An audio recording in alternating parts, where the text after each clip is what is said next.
ನಮಸ್ಕಾರ. ಈ ದಿನ ನಾವು ಡಯಾಬಿಟಿಸ್ ಬಗ್ಗೆ ಸ್ವಲ್ಪ ಕೆಲವೊಂದು ಮಾಹಿತಿಗಳನ್ನ ತಿಳ್ಕೊಳ್ಬೇಕಾಗುತ್ತೆ. ವಿವಿ ಡಯಾಬಿಟಿಕ್ ಮೆಲಿಟಸ್ ಅಂದ್ರೇನು, ಆಮೇಲೆ ಎಷ್ಟು ಜನಸಂಖ್ಯೆ ಇಲ್ಲಿ ಎಫೆಕ್ಟ್ ಆಗಿದೆ, ಮತ್ತು ಇಡೀ ವರ್ಲ್ಡಲ್ಲಿ ಎಷ್ಟು ಜನಸಂಖ್ಯೆ ಇದರಿಂದ ಬಳಲ್ತಾ ಇದ್ದಾರೆ, ಅದು ಇದ್ರ ರೋಗ ಲಕ್ಷಣಗಳೇನು, ಮತ್ತು ಇದನ್ನು ಮೆಕ್ಯಾನಿಸಮ್ ಹೇಗೆ ನಡೆಯುತ್ತೆ ಅದರಲ್ಲಿ, ಮತ್ತು ಇದಕ್ಕೆ ಏನು ಮಾಡಬೇಕು, ದೈಹಿಕ ಚಟುವಟಿಕೆ ಹೇಗಿರಬೇಕು, ಮಾನಸಿಕ ಒತ್ತಡವನ್ನು ಹೇಗೆ ನಿವಾರಣೆ ಮಾಡಿಕೊಳ್ಬೇಕು, ಯಾಕೆ ಮಾಡ್ಕೊಳ್ಬೇಕಾಗ್ತದೆ, ಮತ್ತು ಯೋಗ ಮತ್ತು ಪ್ರಾಣಾಯಾಮದ ಉಪಯೋಗ ಏನು ಇದಕ್ಕೆ, ಮತ್ತು ಆಹಾರ ಪದ್ಧತಿ ಏನು, ಇದನ್ನು ನಾವಿವತ್ತು ತಿಳ್ಕೊಳ್ಳೋಣ. ಡಯಾಬಿಟಿಕ್ಸ್ ಮೆಲಿಟಸ್ ಅಂದರೆ ಏನು ಅಂತ. ಈಗ ಡಯಾಬಿಟಿಕ್ಸ್ ಅಂತಂದರೆ ರಕ್ತದಲ್ಲಿ ಸಕ್ಕರೆ ಅಂಶ ಉಳ್ಕೊಂಡಾಗ ಅದನ್ನು ಡಯಾಬಿಟಿಸ್ ಅಂತ ಹೇಳ್ತಾರೆ. ಅಂದರೆ ಈಗ ಮೇದೋಜೀರಕ ಗ್ರಂಥಿ ಅಂತ ನಾವೇನು ಹೇಳ್ತೇವೆ, ಈ ಪ್ಯಾನ್ಕ್ರಿಯಾಸ್ ಅಂತ, ಈ ಪ್ಯಾನ್ಕ್ರಿಯಾಸ್ನಲ್ಲಿ ಬೀಟಾ ಸೆಲ್ಸ್ ಅಂತ ಇರುತ್ತೆ. ಎರಡನೇ ಸೆಲ್, ಅದು ಆಲ್ಫಾ ಸೆಲ್ ಅಲ್ಲ, ಬೀಟಾ ಸೆಲ್ನಲ್ಲಿ ಇನ್ಸುಲಿನ್ ಉತ್ಪತ್ತಿ ಆಗುತ್ತೆ. ಈ ಉತ್ಪತ್ತಿಯಾದಂಥ ಇನ್ಸುಲಿನ್ನು ನಮಗೆ ಉತ್ಪತ್ತಿಯಾದ ಜಾಗ ಏನಿದೆ, ಈ ಇದರಿಂದ ಪ್ಯಾನ್ಕ್ರಿಯಾಸಿಂದ ರಕ್ತಕ್ಕೆ ಬರುತ್ತೆ. ರಕ್ತದಿಂದ ಮತ್ತೆ ಈ ಜೀವಕೋಶಗಳಿಗೆ ಅದು ಎಂಟ್ರಿ ಆಗಬೇಕಾಗ್ತದೆ. ಈ ಜೀವಕೋಶದ ಒಳಗೆ ಹೋಗುವಂಥ ಈ ಪ್ರಾಸೆಸ್ ಏನಿದೆ, ಈ ಪ್ರಾಸೆಸ್ಸಲ್ಲಿ ಅದು ಜೀವಕೋಶ ಅದಕ್ಕೆ ಒಂದು ಬ್ಯಾರಿಯರ್ ಆಗಿ ನಿಂತ್ಕೊಳ್ಳುತ್ತೆ. ಗ್ಲೂಕೋಸನ್ನ ತಗೊಳ್ಳೋಕ್ಕಿಂತ ಮುಂಚೆ ಅದಕ್ಕೆ ಇನ್ಸುಲಿನ್ ಬೈಂಡ್ ಆಗಬೇಕಾಗ್ತದೆ. ಈ ಇನ್ಸುಲಿನ್ ಬೈಂಡ್ ಆದ ನಂತರ ಅದು ಒಳಗಡೆ ತಗೊಳುತ್ತೆ. ಸೊ ಈ ಇನ್ಸುಲಿನ್ನು ಈಗ ಟೈಪ್ 1ನಲ್ಲಿ ಇನ್ಸುಲಿನ್ನ ಉತ್ಪತ್ತಿ ಭಾಳ ಕಡಿಮೆ ಇರುತ್ತೆ, ಆಲ್ಮೋಸ್ಟ್ ನೆಗ್ಲಿಜಿಬಲ್. ತುಂಬ ಕಡಿಮೆ ಪ್ರಮಾಣದಲ್ಲಿ ಇನ್ಸುಲಿನ್ ಉತ್ಪತ್ತಿ ಆಗ್ತಾ ಇರ್ತದೆ. ಹಾಗಾಗಿ ಈ ಇನ್ಸುಲಿನ್ನು ಕಡಿಮೆ ಇರೋದ್ರಿಂದ ಇನ್ಸುಲಿನ್ ಡಿಫಿಷಿಯನ್ಸಿಯಿಂದ ಆಗ್ತಕ್ಕಂಥದ್ದನ್ನು ನಾವು ಡಯಾಬಿಟಿಸ್ ಟೈಪ್ 1 ಅಂತ ಹೇಳ್ತೀವಿ. ಟೈಪ್ 2 ಇದು ಮೇಜರ್ ಪ್ರಾಬ್ಲಮ್ಮು. ಇಡೀ ಪ್ರಪಂಚದಲ್ಲಿ ಹೆಚ್ಚು ಜನಸಂಖ್ಯೆ, ಅಂದರೆ 537 ಮಿಲಿಯನ್ ಜನಸಂಖ್ಯೆ ಈ ಟೈಪ್ 2 ಡಯಾಬಿಟಿಸಿಂದ ನರಳ್ತಾ ಇದ್ದಾರೆ. ಸೊ ಇದನ್ನು ಹೇಗೆ ಇದರಿಂದ ಆಚೆ ಬರಬೇಕು ಅಂತಂದರೆ, ನೋಡಿ, ಇದ್ರದ್ದು ರೋಗ ಲಕ್ಷಣಗಳನ್ನ ಮೊದಲು ತಿಳ್ಕೊಳ್ಳೋಣ. ರೋಗ ಲಕ್ಷಣಗಳು ಅತಿಯಾದ ಬಾಯಾರಿಕೆ ಮತ್ತು ಬಾಯಿ ಒಣಗುವಿಕೆ, ಮತ್ತು ಹೆಚ್ಚು ನೀರನ್ನು ಕುಡಿಬೇಕು ಅಂತ ಅನಿಸುವಂಥದ್ದು, ಅದನ್ನು ಪಾಲಿಡಿಪ್ಸಿಯಾ ಅಂತ ಹೇಳ್ತೀವಿ. ಆಮೇಲೆ ಪಾಲಿಯೂರಿಯಾ, ಆಮೇಲೆ ಅದನ್ನು ಅತಿ ಮೂತ್ರ ವಿಸರ್ಜನೆ ಆಗ್ತಕ್ಕಂಥದ್ದು, ಹೆಚ್ಚು ಮೂತ್ರ ವಿಸರ್ಜನೆ ಆಗ್ತಕ್ಕಂಥದ್ದು, ಪದೇ ಪದೇ ರಾತ್ರಿ ನಿದ್ದೆಯಿಂದ ಎದ್ದು ಹೋಗಿ ವಾಶ್ರೂಮ್ ಯೂಸ್ ಮಾಡ್ತಕ್ಕಂಥದ್ದು, ಇದನ್ನೆಲ್ಲ ನಾವು ಕಾಣ್ತೇವೆ. ಆಮೇಲೆ ಇದಲ್ಲದೆ ಅತಿ ಹೆಚ್ಚು ಹಸಿವಾಗ್ತಕ್ಕಂಥದ್ದು, ಪಾಲಿಪೇಜಿಯಾ ಅಂತ ಹೇಳ್ತೀವಿ. ಇದನ್ನು ಹೆಚ್ಚು ಹಸಿವಾಗ್ತಕ್ಕಂಥದ್ದು, ಪದೇ ಪದೇ ಮೇಲಿಂದ ಮೇಲೆ ತಿನ್ನಲೇಬೇಕು ಅಂತ ಅನಿಸೋದು, ಇದೆಲ್ಲ ಇರುತ್ತೆ. ಇದೆಲ್ಲದ್ರ ಜೊತೆಗೆ ಕಾಮನ್ ಆಗಿ ಸ್ಟಾರ್ಟಿಂಗಲ್ಲಿ, ಅಂದರೆ ಡಯಾಬಿಟಿಸು ಇನ್ನು ಇನಿಷಿಯಲ್ ಸ್ಟೇಜಸ್ಸಲ್ಲಿದ್ದಾಗ, ಪ್ರೀ ಡಯಾಬಿಟಿಕ್ ಅಂತ ಏನು ಹೇಳ್ತೀವಿ, ಆವಾಗ ಸ್ವಲ್ಪ 11 ಗಂಟೆ 12 ಗಂಟೆ ಆಗ್ತಾ ಇದ್ದಾಗ ವರ್ಕ್ ಪ್ಲೇಸಲ್ಲಿ ನಾವು ಕೂತಾಗ ಮೈ ಬೆವರೋದು, ಸುಸ್ತು ಕಾಣಿಸ್ಕೊಳ್ಳೋದು, ಮೂಡು ಇಲ್ಲದೆ ಬರೋದು, ಅಂದರೆ ಕೆಲಸ ಮಾಡಲಿಕ್ಕೆ ಮನಸ್ಸು ಬರದೇ ಇರತಕ್ಕಂಥದ್ದು, ಇದನ್ನೆಲ್ಲ ನಾವು ಕಾಣ್ತೇವೆ. ಇದಿಷ್ಟು ಡಯಾಬಿಟಿಸು ರೋಗದ ಇದನ್ನು ಹೇಗೆ ನಾವು ಬರಬೇಕು ಅಂದರೆ, ನೋಡಿ, ಡಯಾಬಿಟಿಸ್ನ ನಾವು 2 ಭಾಗದಲ್ಲಿ ಡಿವೈಡ್ ಮಾಡ್ಕೊಳ್ಬೋದು. ಒಂದು ಮಾನಸಿಕ ಹಾಗೂ ದೈಹಿಕ. ಸೊ ಈ ಮಾನಸಿಕ ಒತ್ತಡ ಕೂಡ ಈ ಡಯಾಬಿಟಿಸ್ನ ಉಪಯೋಗ, ಅಂದರೆ ಇನ್ಸುಲಿನ್ ಉಪಯೋಗಿಸ್ಕೊಳ್ಳೋಕ್ಕೆ ಆಗದೇ ಇರುವಂಥ ಸ್ಥಿತಿಗೆ ದೇಹವನ್ನು ತಂದುಬಿಡುತ್ತೆ. ಸೊ ನಾವು ಹೆಚ್ಚು ದೈಹಿಕ ಚಟುವಟಿಕೆಯಿಂದ ಇರಬೇಕಾಗ್ತದೆ. ಹೆಚ್ಚು ದೈಹಿಕ ಚಟುವಟಿಕೆ ಅಂದರೆ ಸರಿಸುಮಾರು ಬೆಳಿಗ್ಗೆ ಒಂದು ಮಿನಿಮಮ್ 5 ಕಿಲೋಮೀಟರ್ಗಳ ವಾಕ್ ತುಂಬ ಹೆಲ್ಪ್ ಆಗುವಂಥದ್ದು. ಈ 5 ಕಿಲೋಮೀಟರ್ ವಾಕ್ ಮಾಡುವಷ್ಟರೊಳಗೆ ಒಂದಿಷ್ಟು ಸಕ್ಕರೆ ಅಂಶವನ್ನು ಬಾಡಿ ಖರ್ಚು ಮಾಡಿರುತ್ತೆ. ಈ ಇನ್ಸುಲಿನ್ನು ಉತ್ಪತ್ತಿ ಆದಂಥದ್ದು ಬ್ಲಡ್ನಲ್ಲಿ ಉಳಿದಂಥ ಗ್ಲೂಕೋಸ್ಗೆ ಬೈಂಡಪ್ ಆಗಿ ಜೀವಕೋಶಗಳಿಗೆ ಒಳಗೋಗಬೇಕು ಅಂತ ನಾನು ಏನು ಹೇಳಿದೆ, ಅದನ್ನು ಈ ವಾಕಿಂಗಲ್ಲಿ ಅದು ಹೆಚ್ಚು ಪರಿಪೂರ್ಣವಾಗಿ ಉಪಯೋಗ ಮಾಡಿಕೊಳ್ಳುತ್ತೆ. ಸೊ ಈ ವಾಕಿಂಗ್ ಅನ್ನೋದು ಡಯಾಬಿಟಿಕ್ ಪೇಷಂಟ್ಸ್ಗಳಿಗೆ ಕೊಟ್ಟಂಥ ವರ. ಇದನ್ನು ಎಲ್ಲರೂ ಉಪಯೋಗಿಸ್ಕೊಳ್ಬೇಕಾಗ್ತದೆ. ಸೊ ಈ ಅತಿ ಬೊಜ್ಜು ಇರ್ತಕ್ಕಂಥವರು ಮತ್ತು ಹೊಟ್ಟೆಯ ಸುತ್ತಳತೆ ದೊಡ್ಡದಿರ್ತಕ್ಕಂಥವ್ರು ಇದನ್ನು ಮಾಡಬೇಕಾಗತ್ತೆ.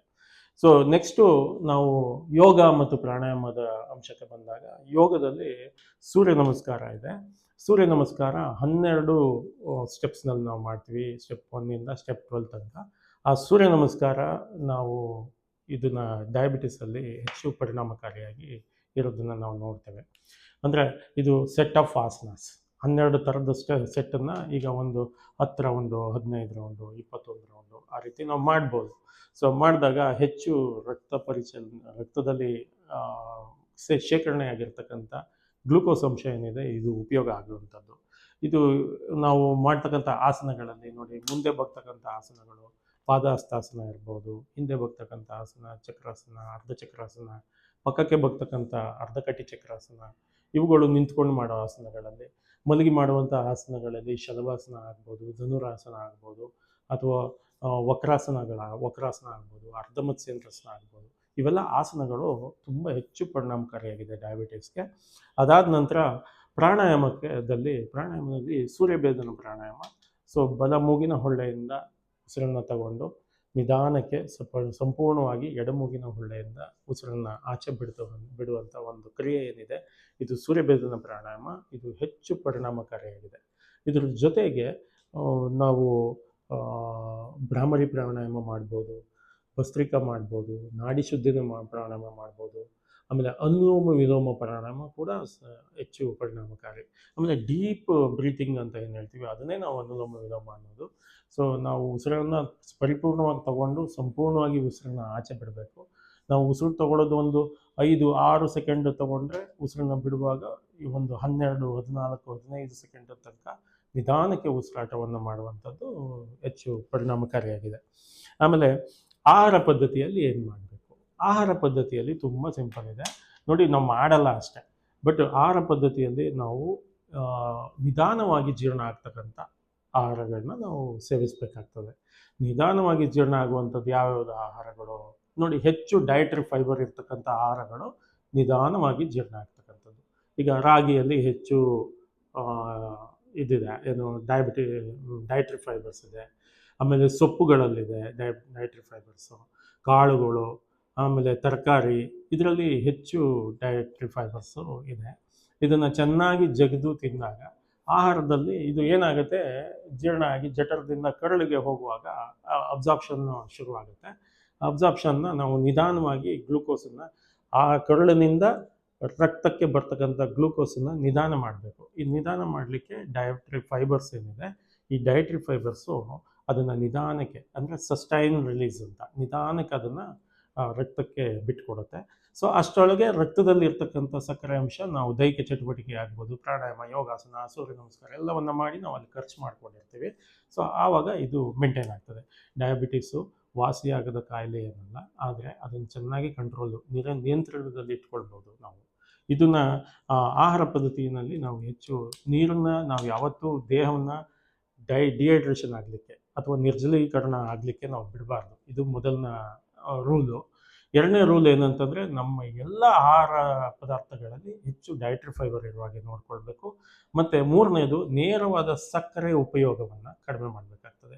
ಪದೇ ಪದೇ ಟೀ ಕಾಫಿ ಕುಡಿಯೋದ್ರಿಂದ ನಾವು ಹೇಗೆ ಸುಮ್ಮನೆ ಯಾರೂ ಸಕ್ಕರೆ ತಗೊಂಡು ಬಾಯಿಗೆ ಹಾಕೊಳ್ಳಲ್ಲ, ಬಟ್ ಪದೇ ಪದೇ ಶುಗರ್ ಇರುವಂತಹ ಸಕ್ಕರೆ ಹಾಕಿರ್ತಕ್ಕಂಥ ಟೀ ಕಾಫಿಯನ್ನು ನಾವು ತಗೊಳ್ತಾ ಇರೋದ್ರಿಂದ ಪದೇ ಪದೇ ಶುಗರು ನಮ್ಮ ದೇಹಕ್ಕೆ ಎಂಟ್ರಿ ಆಗ್ತಾ ಇರ್ತದೆ. ಆಮೇಲೆ ರಿಫೈನ್ಡ್ ಫುಡ್ಸ್, ರಿಫೈನ್ಡ್ ಆಯಿಲ್ ಆಗ್ಬೋದು, ರಿಫೈನ್ಡ್ ಮೈದಾ ಹಿಟ್ಟಾಗ್ಬೋದು, ಸ್ಟಾರ್ಚ್, ರಿಫೈನ್ಡ್ ಸ್ಟಾರ್ಚ್ ಅಂತ ಏನು ಹೇಳ್ತೀವಿ ಅದು, ಇದನ್ನೆಲ್ಲ ನಾವು ಕಡಿಮೆ ಮಾಡ್ತಾ ಹೋಗಬೇಕಾಗ್ತದೆ. ಸೊ ಸ್ವಲ್ಪ ಅಂದರೆ ಮಿನಿಮಮ್ ಒಂದು 3-6 ತಿಂಗಳ ಕಾಲ ಇದೆಲ್ಲವನ್ನು ಮಾಡ್ತಾ ಹೋದರೆ ನಮಗೆ ಸಕ್ಕರೆ ಅಂಶವನ್ನು ನಾವು ಕಡಿಮೆ ಮಾಡಿಕೊಂಡು ಡಯಾಬಿಟಿಸನ್ನ ನಿಯಂತ್ರಣವನ್ನು ನಾವು ಇಟ್ಕೊಳ್ಬೋದಾಗಿದೆ. ಸೊ ಇದೆಲ್ಲವೂ ಪರಿಪೂರ್ಣವಾಗಿ ನಾವು ಎಫೆಕ್ಟಿವ್ ಆಗಿ ಸೇರಿಸ್ಕೋಬೇಕು ಅಂದರೆ ಮಾನಸಿಕ ಸ್ಥಿತಿ ನಮಗೆ ಹೆಚ್ಚು ಮುಖ್ಯ ಆಗ್ತದೆ. ಮಾನಸಿಕವಾಗಿ ದೃಢತೆಯನ್ನು ತಂದ್ಕೋಬೇಕು. ಮಾಡ್ತೀನಿ ನಾನು ಇದೆಲ್ಲ ಆಹಾರ ಕ್ರಮವನ್ನು ಮಾಡ್ತೀನಿ, ರಾತ್ರಿ ಬೇಗ ಮಲಗ್ತೀನಿ, ಬೆಳಗ್ಗೆ ಬೇಗ ಎದ್ದೇಳ್ತೀನಿ, ದೈಹಿಕ ಚಟುವಟಿಕೆ ಆದಂಥ ವಾಕಿಂಗ್ ಆಗಲಿ, ಯೋಗಾಸನ ಆಗಲಿ, ಸೂರ್ಯ ನಮಸ್ಕಾರ ಆಗಲಿ ನಾನು ಮಾಡ್ತೀನಿ ಅನ್ನೋದನ್ನು ನಾವು ಬಲವಾಗಿ ಒಪ್ಕೊಂಡು ಅದನ್ನು ನಮ್ಮ ಜೀವನಕ್ಕೆ ಅಳವಡಿಸ್ಕೊಂಡು ಆನಂತರ ನಾವು ಇದನ್ನು ಪಾಲನೆ ಮಾಡಬೇಕಾಗ್ತದೆ. ಇದಿಷ್ಟು ಮಾಡಿದ್ರೆ ನಾವು ಒಂದು ಡಯಾಬಿಟಿಸನ್ನು ಒಂದು ಅದ್ಭುತವಾದ ಒಂದು ನಿಯಂತ್ರಣದ ಲೆವೆಲ್ಗೆ ತೊಗೊಂಡು ಬರ್ಬೋದು. ಸೊ ಪ್ರೀ ಡಯಾಬಿಟಿಕ್ ಇದ್ದವ್ರಿಗೆ ನಾನು ಹೇಳೋದು ಒಂದು ಕಿವಿ ಮಾತು ಏನಂತಂದರೆ, ನೋಡಿ, ನೀವು ಪ್ರೀ ಡಯಾಬಿಟಿಕ್ ಇದ್ದವರು ಡಯಾಬಿಟಿಕ್ ಆಗೋಕ್ಕೆ ನಿಮಗೆ 6 ತಿಂಗಳು ಬೇಕಾಗ್ಬೋದು, 1 ವರ್ಷ ಬೇಕಾಗ್ಬೋದು, 2 ವರ್ಷ, 3 ವರ್ಷ ಹಿಡಿಯುತ್ತೆ. ಸೊ ಇದಾಗಲೇ ಒಂದು ಸ್ವಲ್ಪ ಸಿಂಪ್ಟಮ್ಸ್ ಕಾಣಿಸ್ತಾ ಇರ್ತದೆ. ಹೊಟ್ಟೆ ಸುತ್ತಾ ಇರುತ್ತೆ, ಬೊಜ್ಜು ಕಾಣಿಸ್ಕೊಂಡಿರುತ್ತೆ. ಸೊ ನಡೆಯುವಾಗ ಒಂದಷ್ಟು ದೂರ ಹೋದಾಗ ಏದುಸಿರು ಬರುವಂಥದ್ದನ್ನು ನಾವು ಕಾಣ್ತೇವೆ. ಅದಾದ ಮೇಲೆ ನಿಧಾನವಾಗಿ ನಮಗೆ ಆಹಾರದ ಕ್ರೇವಿಂಗ್ಗಳು ಶುರುವಾಗುತ್ತೆ, ಬಾಯಾರಿಕೆ ಶುರುವಾಗುತ್ತೆ, ಸಿಂಪ್ಟಮ್ಸು ಸುಸ್ತು ಕಾಣಿಸೋದು, ಪದೇ ಪದೇ ಬೆಳಗ್ಗೆ ಎದ್ದಾಗ ತಲೆ ಜಂಪ್ ಅಂತ ಹಿಡ್ಕೊಂಡಿರುವಂಥದ್ದು ಇದೆಲ್ಲ ಕಾಣಿಸುತ್ತೆ. ಇದು ಕಾಣಿಸ್ದಾಗ್ಲೇ ನೀವು ಬ್ಲಡ್ಡನ್ನು ಚೆಕ್ ಮಾಡಿಸ್ಕೊಂಡ್ರೆ 2 ಸಲ 3 ಸಲ 4 ಸಲ ಚೆಕ್ ಮಾಡೋ ಅಷ್ಟೊಳಗೆ ನಿಮ್ಗೆ ಒಂದು ಐಡಿಯಾ ಬರ್ತದೆ, ನಾನು ಪ್ರೀ ಡಯಾಬಿಟಿಕ್ ಆಗಿದ್ದೀನಿ ಅಂತ. ಪ್ರೀ ಡಯಾಬಿಟಿಕ್ ಇದ್ದವರು ನಿಮ್ಮ ಸ್ಥಿತಿಯನ್ನು ವಾಪಸ್ಸು ನಾರ್ಮಲ್ ಕಂಡೀಷನ್ಗೆ ಆಟೋಮೆಟಿಕ್ಕಾಗಿ ತೊಗೊಂಡು ಹೋಗ್ಬೋದು. ಬಟ್ ಒಂದು ಸಲ ಅದು ಕರೆಕ್ಟಾಗಿ ನಾರ್ಮಲ್ ಡಯಾಬಿಟಿಸ್ ಆಗೋದ್ಮೇಲೆ ಅದನ್ನು ನಿಯಂತ್ರಣ ಮಾಡ್ಬೋದೇ ಹೊರತು ವಾಸಿ ಮಾಡಲಿಕ್ಕೆ ಆಗೋದಿಲ್ಲ. ಪ್ರೀ ಡಯಾಬಿಟಿಕ್ ಅವ್ರಿಗೆ ಒಂದು ಆಪ್ಷನ್ ಚಾನ್ಸ್ ಇದೆ. ಪ್ರೀ ಡಯಾಬಿಟಿಕ್ ಅವರು ಹೆಚ್ಚು ಕಾನ್ಸಂಟ್ರೇಟ್ ಮಾಡಬೇಕಾಗ್ತದೆ. ಎಲ್ಲವನ್ನೂ ನಾನು ಚೆನ್ನಾಗಿದ್ದರೆ ಎಲ್ಲವೂ ಚೆನ್ನಾಗಿರುತ್ತೆ ಅನ್ನೋದನ್ನು ಫಸ್ಟ್ ಕಲ್ತ್ಕೊಳ್ಳಿ.